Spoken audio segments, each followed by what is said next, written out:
Kami kan selalu berkomunikasi ya dengan para sahabat-sahabat advokat reuni di kasus Pina Cirebon. Waktu itu kami melihat bahwa ini ada kasus yang unik di mana yang bernama Agus Salim disiram air keras. Selanjutnya perlu saya melihat ini kok ada hal yang harus saya ikuti. Nah akhirnya waktu itu Bang telepon saya, bro, tahu nggak kasus Agus? Ya kebetulan Bang itu dengan kami juga sedang menangani perkara kasus Icang yang buta juga di Gunung Putri, dan saya berkesempatan mendampingi BAP ya kan di Polsek Gunung Putri. Nah selanjutnya entah kabar dari mana, malamnya beliau dapat kabar bagus ya, dapat kabar bagus, sudah melakukan video call dengan Agus Salim yang di situ bahwa Bang merasa ikut berempati untuk bisa membantu kasus hukumnya Agus. Kan dengan bahasanya, siapa yang dihajar nih Gus nih, Nopi apa Densu, kan gitu bahasanya kan. Nah itu kan media juga bisa lihat. Dan ternyata yang memberikan informasi tersebut adalah Bang Jainuddin. Jadi Bang Jainuddin itu adalah kuasa hukum pertama dari Agus Salim, kalau nggak salah seperti itu. Akhirnya dengan waktu yang cepat di tanggal 19 akhirnya ada rencana di tanggal 20-nya mendatangi Pak Agus Salim. Saya juga belum jadi kuasa hukum waktu itu. Tiba-tiba Bang menentukan sikap untuk laporan ke Polda. Ini untuk laporan pertama Agus untuk Nopi, saya nggak tahu. Nah akhirnya dilaporkan di Polda Jabar. Selanjutnya pulang, baru saya hadir di rumahnya Bang tanggal 20. Nah akhirnya saya diperkenalkan dengan Agus, dan saya pun sempat memberitakan informasi kepada publik. Teman-teman, ini Agus ada di samping saya, kita support segala macam. Dan bahkan saya juga menyampaikan di tanggal 21, 22, 23, lebih baik ini tabayun, saya bilang lebih baik ini bermaafan. Nah saya pun ditegur ketika nggak usah banyak minta maaf, karena minta maaf itu bukan pembela kaum lemah. Ya sudahlah, jadi saya memberhentikan itu. Akhirnya juga kan terjadi suatu ledakan yang saya ledakan dengan keras ketika saya berstatement yang memang waktu itu menjadi kontroversi. Nah setelah itu tiba-tiba saya ditelepon oleh untuk bisa datang ke rumahnya. Dia yang menyiapin fasilitasnya, dia yang menyiapkan media segala macam, dan di situ kita juga tahu ya bahwa kita sering berbicara terkait apapun yang kita ketahui dari sahabat-sahabatnya NP yang lama, terus mantan-mantan mungkin organ yayasan atau relawan segala macam. Nah karena apa? Saya banyak dihubungi oleh mereka, sehingga ada kan cerita-cerita dari mereka, dan akhirnya juga saya nggak tahu mereka lebih duluan ke rumahnya Bang. Nah terjadi polemik perasa yang saya sampaikan tentang narkoboy lah ya, lebih jelasnya disebut narkoba. Waktu itu saya cuma menyampaikan kepada publik bahwa saya sedang membela saya sebagai kuasa hukum, yang disampaikan oleh Bang dan Agus langsung kalau saya sebagai orang yang harus membela. Nah otomatis saya harus profesional dong ya. Cuman mungkin karena saya di situ ditumpangi dengan hal-hal yang membuat saya harus peperangan. Ini adil Bang. Jadi kalau Indonesia peringkatnya itu 16, kita bertarung lawan Singapura itu nggak imbang. Mahkamah internasional itu nggak boleh seperti itu. Akhirnya di situ muncul penggiringan yang dilakukan oleh NP, sehingga saya marah ya kan. Ini kenapa masalah ini dibawa-bawa, masalah ini dibawa-bawa? Apa perlu saya membawa masalah lain dia di sini? Tapi itu saya katakan, apa perlu? Saya bilang, ya dengan hal yang sebagainya. Mungkin teman-teman juga sudah tahu. Nah dari situ saya punya analisa bahwa ini kasus kalau kembali lagi dilaporkan dengan pasal 369, makin blunder ke sana kemari. Ya, Sehingga dampak dari apa pembicaraan saya, sehingga saya berseteru dengan John LBF. Karena ada dasarnya. Karena Bang John LBF itu bersedia untuk menyumbangkan dengan berbagai persyaratan. Aduh ribet, saya bilang nggak usah sok kaya. Saya bilang, atau perlu Anda saya tantang 5 miliar untuk kasus ini. Sampai saya berhenti jadi toga kalau saya tidak bisa memperjuangkan Agus. Nah, akhirnya Bang John LBF merasa tersinggung, akhirnya juga memberikan somasi kepada saya. Somasi diantarkan dan kebetulan saya kenal dengan rekan sejawat, kita bertemu aja. Akhirnya difasilitasi di MBC oleh Bang John, kita udah selesai. Nah, pertemuan saya dengan Bang John itu kan urusan saya pribadi ya. Urusan saya pribadi, tapi dimaknai oleh ketua tim Bang. Saya sedang bersekongkol, saya sedang berkonspirasi. Dia nggak paham ranah pribadi. Waktu itu saya dikeluarkan dari grup. Dan polemik terjadi, RDLO dikeluarkan, RDLO dipecat, RDLO didepak segala macam. Saya klarifikasi dong, Bang izin. Kesalahan saya apa? Itu kesalahan lu tuh di situ ada pengkhianat. Kenapa lu ikut-ikut campur ke sana? Lah saya bilang ini urusan pribadi saya. Masa urusan pribadi Anda harus mengatur saya? Nah dari situ akhirnya saya tidak diblokir, masih tetap berkomunikasi karena saya keras sekali saya membela Agus di situ. Nah terjadi perselisihan itu, akhirnya saya tidak dimasukkan kembali, akhirnya kan ngambang saya. Ngambang, ini tidak jelas apakah saya di pihak Agus atau saya tidak di pihak Agus. Tapi Agus pernah telepon Bang RDLO itu orang baik. Bang RDLO itu adalah orang yang memperjuangkan Agus. Saya dengar dengan nada kerasnya dia benar-benar memperjuangkannya Agus. Oh, itulah yang Bang pertimbangkan, saya masih menjadi kuasa hukumnya Agus. Nah, yang paling fatal yang perlu teman-teman ketahui, waktu saya di Komal, ya, saya mendapatkan informasi bahwa kantor hukum itu tidak melakukan pelaporan polisi untuk Salsabila dan dia tidak pernah melakukan somasi. Akhirnya bersama-sama di Komal itu saya duduk seorang perempuan menangis merintih-rintih, keguguran segala macam. Kan hati nurani saya bergerak, Pak. Ini ibu-ibu ini kasihan. Saya bilang, saya tanya, Ibu, masalahnya di mana? Kok Ibu bisa nangisnya sampai sakit banget? Iya, Pak. Saya dilaporkan, saya sebentar dulu, Bu. Setahu saya tidak melaporkan Ibu. Setahu saya tidak pernah membuat somasi, itu saya sampaikan di situ. Kita cek dulu kebenarannya. Tapi seandainya Ibu merasa Bang, dari mana dasarnya? Akhirnya ada pertanyaan dari lawyernya NP yang mengatakan kepada saya bahwa apa yang terjadi Bang? Kalau ini memang terjadi dan apa tindakan Anda? Saya mengutuk keras. Saya mengecam manusia biadab yang buat perempuan ini nangis. Bukan untuk saya, karena saya sudah tahu tidak melakukan somasi, tidak memasuk pelaporan. Itu kan sah-sah saja. Masa iya di dalam ranah advokasi saya dibatasi bicara? Kan sama-sama seorang advokat. Saya dengan Hotman Paris, dengan Alvin Lim, dengan siapapun sama, dengan Pablo Benua sama. Kita seorang advokat, undang-undangnya sama. Jadi tidak ada hierarki di situ. Ya, kebebasan berpendapat bagi seorang advokat itu sah dan dilindungi oleh undang-undang. Nah, waktu itu akhirnya ada yang menyampaikan cerita itu ke ketua tim, ke Bang. Karena saya memang bergadang, terus saya sakit kepala, saya waktu itu tidur siang, bangun jam 3. Dia udah telepon berapa kali itu, konferen. Terus dia WA, diblokirlah nomor saya. Astagfirullahaladzim, saya bilang. Saya itu nggak merasa punya salah, makanya saya dengan cuitan-cuitannya saya biarin aja. Tapi makin kesini makin menggelitik juga. Jadi gini Pak, yang namanya di kantor hukum itu kita tahu ada beberapa regulasi yang harus kita maknai sebagai etik, kita menghormati ketua tim. Dimanapun, termasuk di kantor hukum. Nah jadi begini, selama kami menangani perkara ini, banyak mantan-mantan sahabat Nopi yang lama merapat ke kami. Ya, melaporkan inilah, melaporkan ini.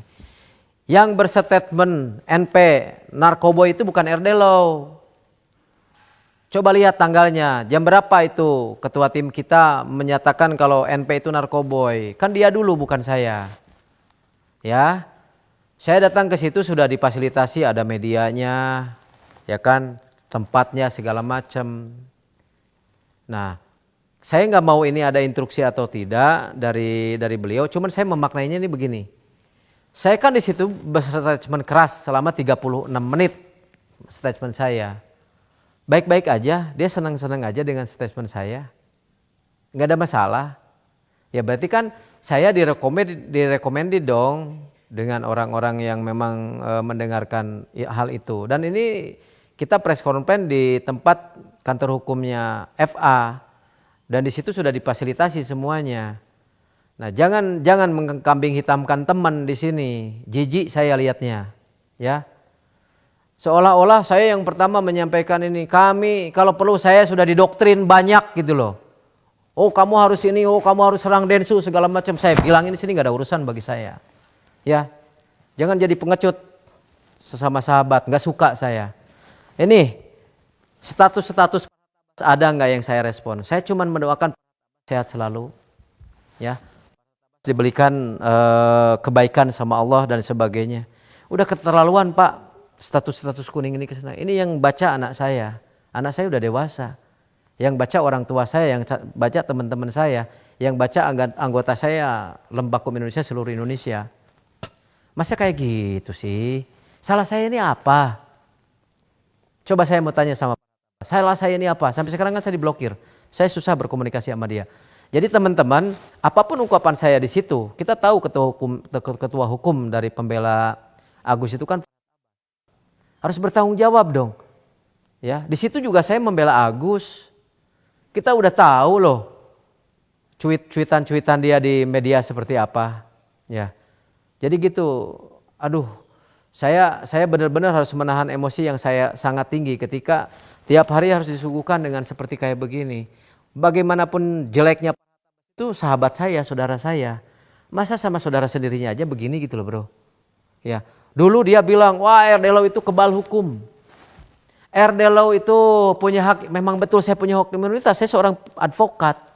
Di pasal 16 Undang-Undang Advokat nomor 18/2003, saya itu seorang advokat. Ya. Beda permasalahannya ketika saya meminta maaf sebagai etik. Karena saya mewakili organisasi besar yang namanya Feradi. Organisasi besar yang namanya Lembaga Hukum Indonesia.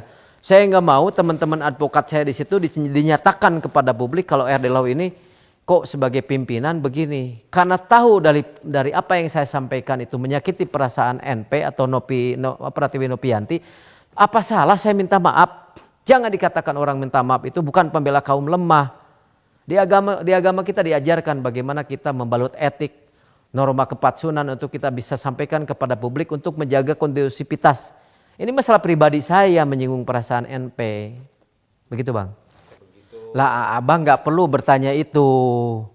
Sudah terang benerang, coba voting di beberapa komentar. Ini saya nggak mau ini ya. Contoh misalkan media ketika hal ini dikatakan kepada seorang Denny Sumargo. Bang Denny ini solusinya gimana kasus cabut kuasa dari selesai urusannya. Kan gitu, itu ngambil dari bahasa orang contoh seperti itu. Nah, ketika saya tidak ikut melaporkan NP waktu di Polda Metro terkait ujaran kebencian, Undang-Undang ITE mohon maaf. Saya kan berstatement, ayo Bang Densu, Tenopi kalau mau bertabayun. Itu saya nggak, seolah-olah saya tidak harus berlaku demikian. Jadi kalau kawan-kawan media bertanya, apakah ini ada hal yang memang diperuntukkan kasus ini? Kasus ini gampang, ya. Kasus ini gampang. Saya sudah ngobrol tuh sama kuasa yang sekarang jadi ketua pengacaranya NP, Bang Jos. Di Piwer Tinggi dalam sebuah live platform virtual, nggak saya sebut namanya. Kalau ini lawyernya Agus adalah RD Law, lawyernya NP, Bang Jo, 1x24 jam masalah ini selesai. Gak digoreng sana, gak digoreng sini, gak digoreng sana, gak digoreng sini. Dan itu sebuah karakter. Terbukti sampai saat ini gitu loh. Salah saya apa? Ya, sama apa hak Anda terus menjudging saya seperti begini? Saya laki-laki loh. Ya, dan apa yang harus saya lakukan? Sampai dia menyampaikan kepada saya, jangan ada permintaan maaf lagi Adelau kepada saya. Cukup Anda bukan saudara saya. Itu ya terakhir yang dia sampaikan kepada saya. Boleh berhenti menjadi seorang sahabat kalau sudah tidak satu jalan. Tapi jangan mancing-mancing gitu loh. Saya kan orang yang gak mancing-mancing. Saya tekankan sama teman-teman. Selama perhelatan kasus Agus dan Nopi, saya adalah orang yang tidak pernah menjelekkan seorang advokat. Tunjukkan kepada saya. Siapa lawyer pihak Nopi? Ring 1, ring 2, ring 3 yang pernah saya jelekan. Tunjukin kepada saya. Gak ada Pak. Ya. Contoh begini. Kalau saya habis wawancara, gimana Pak Ketua wawancara saya? Lumayan lah, koreksi-koreksi. Itu sebetulnya kita tuh saling bermotivasi dengan ketua tim waktu itu, ya. Tapi yang saya kurang srek, kurang suka begitu saya kemarin terakhir wawancara, kan ada bahasa-bahasa, udah lu bilangin aja Densu gini, Pablo begini segala macam dan sebagainya segala macam. Nggak saya sampaikan, nggak perlu. Saya akan menyampaikan kalau instruksi dari ketua tim dan sama-sama advokat, baik untuk saya, baik untuk umat, baik untuk semuanya, gitu loh Bang. Saya mengapresiasi sekarang perdamaian ini, mengapresiasi gitu loh. Tapi apapun yang terjadi sudah kusut. Makanya begitu saya dikeluarkan, saya berpuasa berbicara selama 37 hari Bang, kalau pengen tahu. 37 hari itu saya puasa. Saya nggak pernah berstatement tentang Nopi, tentang Agus. Saya udah bukan kuasa hukumnya Agus. Nah dengan puasa itu, dikira saya sudah selesai urusan saya. Ya, saya sudah meminta maaf. Nah, tiba-tiba nambah juga ini, ya kan? Nah kalau Bang pingin bitel dengan saya, udah Adelau sama saya bilang gitu di depan publik. Jangan kayak begini caranya Bang. Ini modus operandi menusuk psikologi orang. Nggak ada urusannya dengan hukum ini bagi saya. Dia nggak bisa sebut, nggak berani sebut nama saya di sini. Ya, perlu saya tepuk dada seperti kayak begini. Perlu saya tepuk dada seperti kayak begini. Nggak perlu, saya punya berani kok. Nggak takut mati saya orangnya. Nggak usah macam-macam dengan saya. Udah berbaur, meeting, ngobrol, dibongkar-bongkar segala macam. Sehingga kami ke doktrin Bang. Saya ke doktrin. Apa yang saya katakan itu ada barang buktinya di saya, ya. Saya nggak menjadi orang bodoh di situ. Kita pun harus equal dong, ya. Kalau di dalam meeting itu gimana Bang redaksinya? Apa yang harus saya sampaikan? Ya, memang saya secara tidak langsung tidak perlulah sesama profesional saya harus ngikutin alur tersebut. Tapi ketika doktrin di situ melihat NP ini tukang dugem, NP ini narkoboy, NP ini semua orang kan ke doktrin Bang akhirnya kan. Dan orang-orang yang dulu sahabatnya Nopi yang bergabung di kami lewat telepon konferen, termasuk di situ ada saya barang bukti skrikotosan, ada juga akhirnya kan datang ke rumah. Ya, inisial G, inisial T, inisial D kan datang ke, bukan datang ke saya. Saya bukan ketua tim, kan begitu. Jadi tolonglah, jangan di akhir kasus perkara Agus ini, apa sih Adelau ini bukan apa-apa. Tapi jangan injek-injek saya dengan cara seperti begini. Ya, jadi saya pun akhirnya saya marah tapi saya ditahan. Kenapa saya marah ditahan? Saya masih menganggap dia sahabat saya dan saudara saya yang baik hati, yang saling mensupport seperjuangan. Ya, tapi apa urgensinya gitu loh. Ini yang baca orang-orang banyak mendorong saya. Ya, pantas nggak bahasa-bahasa ini sampaikan kepada dia? Ya, saya nggak mau mengutip apa yang disampaikan oleh Pablo Benua, apa yang disampaikan oleh Densu, apa yang disampaikan oleh PH-PH yang lain. Saya punya prinsip, saya nggak bisa disetir oleh orang lain gitu loh. Ya, termasuk kalau Anda merasa sakit hati sama orang lainnya silakan, tapi jangan diluapkan ke saya gitu loh. Saya ini orang yang nggak bersalah dalam perkara-perkara ini, ya. Ada nggak korelasinya teman-teman di dalam pembelaan hukum saya dengan Agus? Oh, kamu omongin Pablo begini, omongin Densu begini, ada nggak yang kayak begitu? Saya juga punya harga diri, saya punya landasan meletakkan pilihan kata yang tepat buat saya. Tolonglah Bang. Jangan mancing-mancing ya.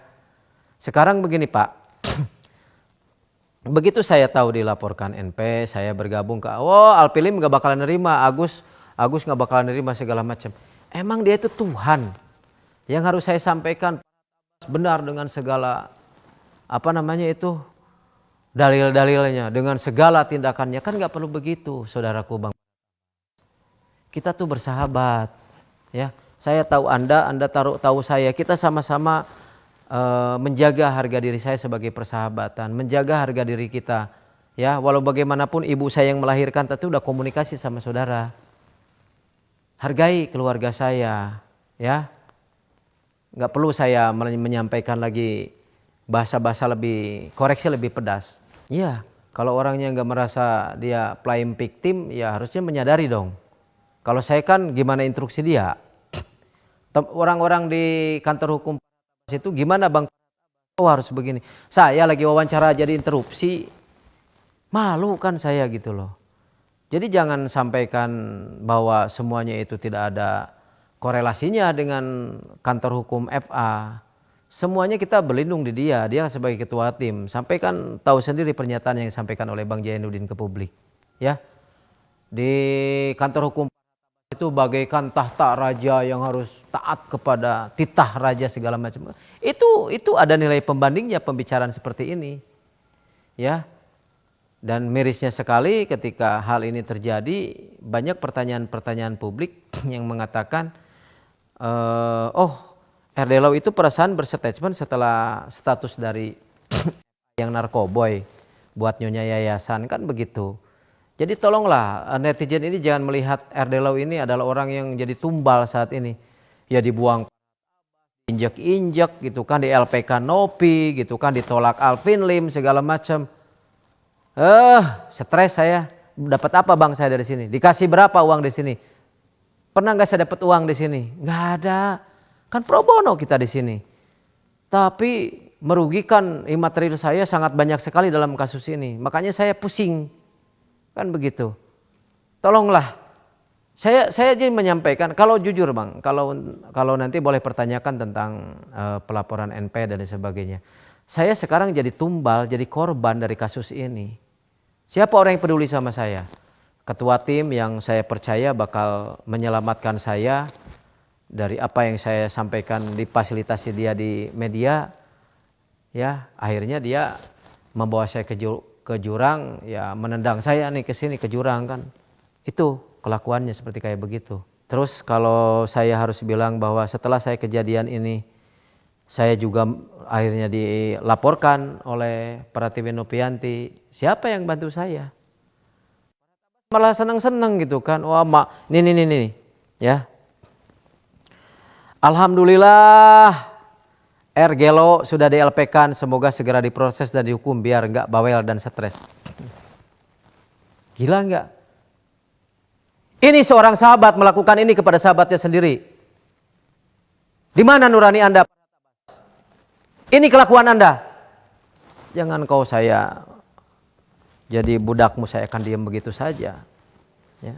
Saya udah diambang marah Bang. Tapi di ambang marah pun saya menyuarakan kepada publik ini kekecewaan saya. Kepada seorang ya. Ya dengan cara marah saya nggak perlu dengan cara hukum lah. Saya doain dia aja yang baik-baik, cepat nikah biar nggak stres segala macam kan bisa. Saya masih dalam hati nurani Pak. Dia mengharbat, saya menganggap dia orang baik. Tapi tiap hari menyakiti saya dan keluarga saya. Ya, apa saya harus diam Bang? Apa harus diam dengan tekanan-tekanan dia yang seperti ini? Saya tantang dia di status, coba bikin nama saya bukan nama atau bukan nama RG-Law. RD-Law tulis Anda di sini atau nama saya langsung di sini. Gak berani Pak, gak pantas lah. Di sisi lain saya merasa tidak punya salah. Ini sudah tidak harus minta maaf Pak sama seorang. Saya tidak salah aja dikeluarkan, diblokir dengan kata-kata hina sampai sekarang terus status-statusnya yang seperti ini. Ya, kalau saya sudah marah saya nggak peduli Pak. Ya, setan dari langit ketujuh datang, gua sikat, nggak ada urusan. Emang keberanian orang bisa diukur dari uang, harga diri Pak. Saya lebih terhormat orang yang banyak harta, sifatnya baik, merendah, itu yang saya hargai Pak. Sekelas John LBF loh, udah sakit hati sama saya. Setelah saya bertemu, ngobrol, itulah manusia yang bijaksana Pak. Dia mampu memaafkan kesalahan saudaranya sendiri, satu iman, satu nusa, satu bangsa. Ini saya nggak punya salah ditenggelamkan. Pak, saya ini pimpinan lembaga besar Pak, 3.500 advokat seluruh Indonesia bernaung di lembaga saya. Ini pembinanya, pendiri lembaganya dibeginiin. Ya. Saya masih sabar sampai saat ini Pak. Apakah saya nggak bisa mengorek? Apakah nggak bisa ngorek-ngorek kesalahan dia? Bisa, banyak kok kesalahan dia. Nggak ada urusan sama saya. Tapi saya masih menahan Pak. Di sana juga banyak teman-teman saya yang baik. Di sana banyak sahabat-sahabat saya yang masih support ke saya. Ya. Tapi aduh ya Allah ya Robi. Benar Pak, saya nyatakan RD ditumbalkan dalam kasus Agus Danopi. Sudah ditendang dari sahabat-sahabat terbaik, sudah di LP-kan, betul nggak? Tapi saya yakin kalau saya tegak lurus, ya, nggak neko-neko, nggak banyak beretorika, nggak giring opini, nggak giring, orang bisa tahu kok saya dalam konteks pembelaannya untuk Agus. Nanti Allah mengirimkan bantuan kepada saya siapa orangnya itu, nggak perlu, ya. Sulit Pak, sampai saat ini pun saya menghubungi Bang Densu, menghubungi Tenopi, Gary, segala macam. Udah sulit, padahal cuma meminta maaf karena saya memang merasa melanggar etik. Kalau urusan hukumnya udah. Jadi gini Bang, saya cerita ya. Saya ini alhamdulillah, saya masih menjalankan sholat 5 waktu, istiqomah bertahun-tahun. Dan waktu itu saya sholat malam. Setelah saya berpulang dari rumah Bang, saya sampai rumah itu, saya merenung. Setelah sholat saya berdoa. Dalam doa saya itu kan ada suatu yang saya bacakan, inna sholati wa nusuki wa mahyayati lillahi rabbil alamin, ya Allah. Apakah saya menghina seseorang ibadah? Misalkan kalau saya menghina ya. Di situ saya sadar bahwa saya adalah orang yang sedang menyakiti seseorang yang namanya Pratiwi Novianti. Ya.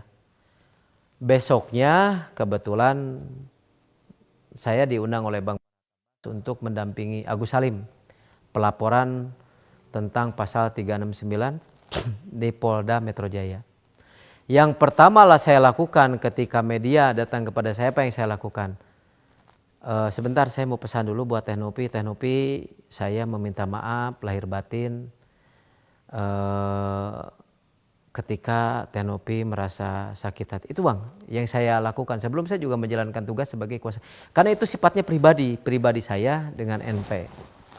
Nah, waktu kemarin saya sempat bertemu di Komal dengan Bang Densu, dengan kawan-kawan advokat juga. Jadi gini saudaraku, terkait permintaan maaf saya di publik itu, saya tidak mewakili diri saya aja. Mewakili keluarga, mewakili lembaga saya, dan mewakili organisasi besar saya, Feradi. Ya, kan teman-teman saya kecewa ketika lu itu sekarang jadi pemeran antagonis sebagai penjahat di kasus Pina. Orang mengeluh-elukan saya mau anjing-anjingin oknum, saya diapresiasi. Sekarang dengan masalah kecil janganlah. Akhirnya saya paham. Oh iya, saya dulu lagi disanjung di kasus Pina Cirebon. Sekarang saya lagi diinjek-injek kan gitu. Saya kan mawas diri Pak. Akhirnya secara pribadi, secara etik, saya menyampaikan permintaan maaf. Permintaan maaf kalau saya hitung udah ratusan kali. Ya cuman mungkin saya sudah sampaikan sebelumnya bahwa kemarin dengan Bang Densu, Bang Gary Julian juga sudah saya sampaikan. Ini tidak mempengaruhi dalam perkara hukum. Ya. Jadi kalau perkara hukum itu adalah lain konteks Pak. Ini adalah norma etik, itu adalah norma hukum. Norma hukumnya harus sebagai individu rakyat Indonesia harus menghadapi proses hukum ini dengan baik. Nah, tapi ketika saya sampaikan kepada publik secara pribadi, secara etika saya meminta maaf kepada Tenopi.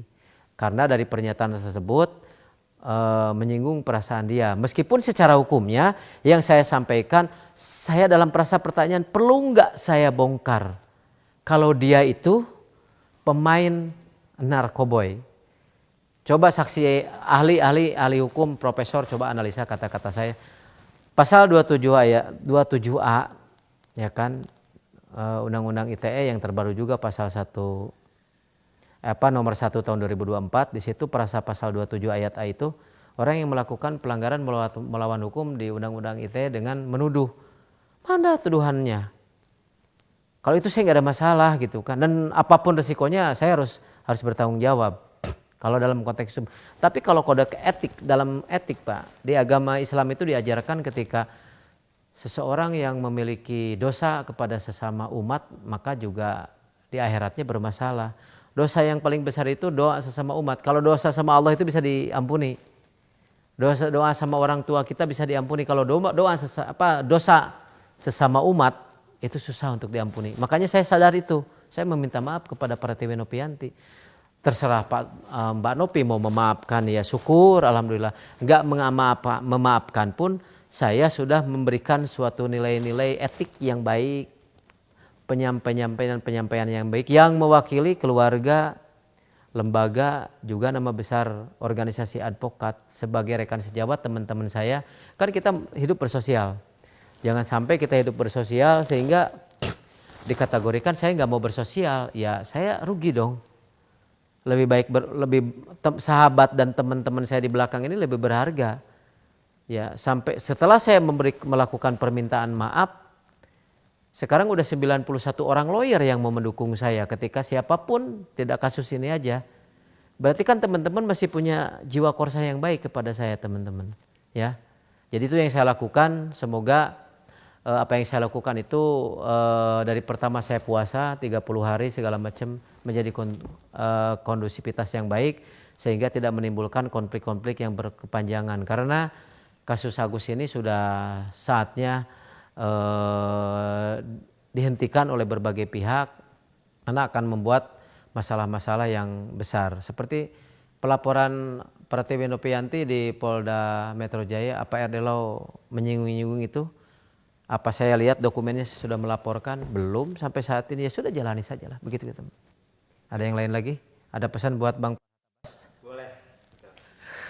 Ya, pesan buat Bang, better thing for better future. Mudah-mudahan makin hari makin lebih baik. Terus percaya Bang bahwa truth will survive. Jadi jalan kebenaran itu akan ada pada jalannya, ya. Jangan kebenaran di atas aksiomatism. Nanti rugi. Ini saya sebagai pesan, dan saya sekalian surat terbuka buat Dr. Haji Muhammad SHMH sebagai pemilik dari Slopem. Surat terbuka buat hari ini saya menyampaikan berita terbuka dengan untuk berhenti. Mau sampai kapan Anda membenci saya, sementara saya juga tidak membenci Anda. Ya, itu surat terbuka. Mudah-mudahan Bang disehatkan jasmani dan rohaninya, ya, dan semoga Bang berikan suatu kehidupan yang lebih baik. Kasus-kasus yang lebih bermartabat, kasus-kasus yang demi rakyat untuk keadilan, bukan seperti yang kemarin-kemarin menurut analisa publik kalau kasus yang mudah dipersulit. Kata siapa? Kata netizen sebagian banyak. Nah, itu juga Bang sebagai suatu landasan kita harus berpikir, kita harus introspeksi diri. Enggak ada ruginya Bang. Kita introspeksi diri, saling mengingatkan satu sama yang lainnya, kan begitu. Karena siapa tahu ketika kita juga sudah tidak ada di dunia ini, ya doa saya yang menyertai Bang, begitupun sebaliknya. Begitu ya. Dan RD Law meminta maaf kepada kalau memang ada perkataan, pernyataan, sikap saya yang tidak berkenan, termasuk kerugian-kerugian material maupun imaterial yang memang perlu kita bicarakan, tidak perlu di status, ya. Karena sudah banyak orang-orang yang terusik di keluarga saya, di lembaga saya, termasuk saya pribadi. Jangan sampai permasalahan ini menjadi berujung kasus Agus dan Nopi ini saya yang dirugikan. Ya, kalau Bang kan sudah tenang, sudah nyaman, sudah tidak ada masalah lagi, ya kan. Ya saya juga kasihan dengan beliau yang memang banyak deraan-deraan laporan polisi inilah segala macam. Saya sebetulnya mau ikut berempati. Saya sebagai sahabat bisa ikut serta untuk menyampaikan kepada publik untuk bisa membawa ini ke ranah restoratif justice. Contoh begini teman-teman, silakan teman-teman dilihat penyampaian saya di publik, mau dicumi-cumi, di rasis, di infotainment, di segala macam. Ada nggak selama pembelaan Agus saya yang mengecilkan dia? Ketika didatangi Densu, saya adalah orang yang langsung memberikan klarifikasi sikap beliau dan lain sebagainya. Ya tapi bukan untuk menghancurkan saya dengan cara begini ya.